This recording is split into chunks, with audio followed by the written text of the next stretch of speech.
What's up, everybody? Welcome back to the AM. I'm your host, Michael Abernathy, and I've got a special guest for part dose, Ty Hunt. What's up, Ty? What up, man? How you feeling? I'm doing really good. Thanks for staying on to do a second episode. Yeah, of course, man. This is great. This is fun. I enjoy it. So thanks for having me. You're welcome, bro. And everybody, if you guys haven't caught episode 1 with Ty, y'all should listen to it.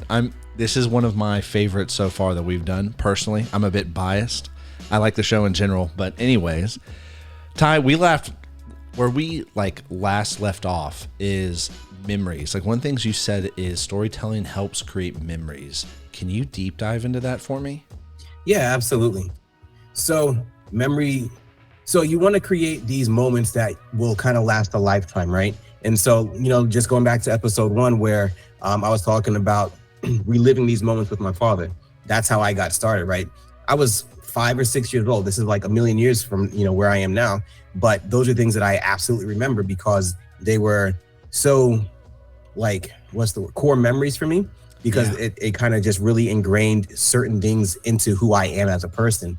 And so when it comes to your brand, your service, your product, all of the above, you want to be able to create those kind of memories within your audience. Because again, once you get people locked into your offering and your story, then when you add on to it, now you're just adding more opportunity for memories. We had spoken about like Harry Potter as a great example. I don't necessarily read the books, but I know a ton of people that do. And it all started with just that one book. And then they were talking with their friends about this one book, and then book 2 came out, and so on and so forth. And then the movies came out, right? Everybody that was in Harry Potter world was like, yes, I love this. I want to go watch the movies. And then from the movies, then it came into, like wardrobe and, all this other stuff. And then now we're talking about being able to actually really create memories, because now we can go to Harry Potter world in our wardrobe that we created with our, wands that, were specifically designed for us, yada, yada, yada. Now we're really immersed into that world. And so now all along the way, we're creating all these different memories from, book 1 to the very introduction to the world, now into Harry Potter world and all the spin-offs that are happening. But now it's talking about generational stuff too, as well, because I don't know when Harry Potter 1 came out, but that was like a billion years ago. And so people grew up with these books, and now these people are having kids and, all these other stuff. And so now you can incorporate it into your family. And I think the stories and the brands and the products that kind of stand the test of time are the ones that are able to create these generational memories. Wow, bro, that's amazing, because it's like the brand becomes a personal part of your life because you have memories with it now. Absolutely. Like, very much Star Wars is so ingrained into me and my family because that's what we grew up on. Wow.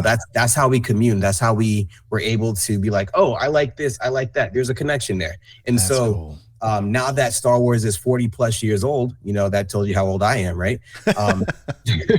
But now I can share that with my daughter, and, I can share that with, my cousins and, my parents, grandchildren, and that kind of stuff. And so now, again, it's a generational thing. And look at how long this story has been around, and how it's evolved and grown and all that kind of fun stuff. And it doesn't just mean, movies. There are definitely products that stand the test of time, that just evolve because of, technology and that sort of thing, but it's still the same core product at the end of the day.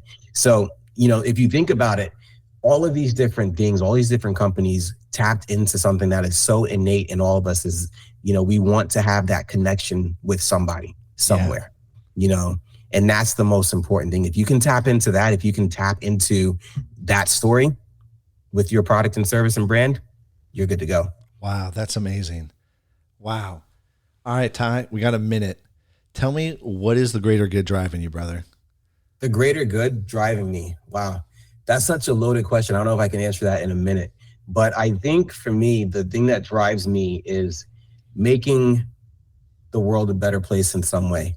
And while it's not necessarily like an altruistic, I want to, give them all my money to feed the poor, that kind of stuff. Yeah. It's more so like, how can we better ourselves to better somebody else? So like my father, I mentioned him last time, he instilled in me, if I can take care of my circle, then that can kind of expand to other people, because my circle is going to expand to the next person. So I know you. And so, Wow. Something that I say can affect you, and then you can affect your circle, and then so on and so forth. It kind of just ripples out from one person, or from multiple people.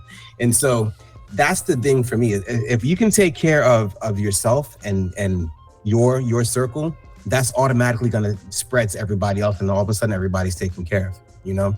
Wow, bro, that's so good. That's so good, man. I thank you so much for being on the show, bro. Yeah, and man. sharing your Of time course. and wisdom, man. Of course. All right, guys. Well, that's it. Talk to y'all later. Peace.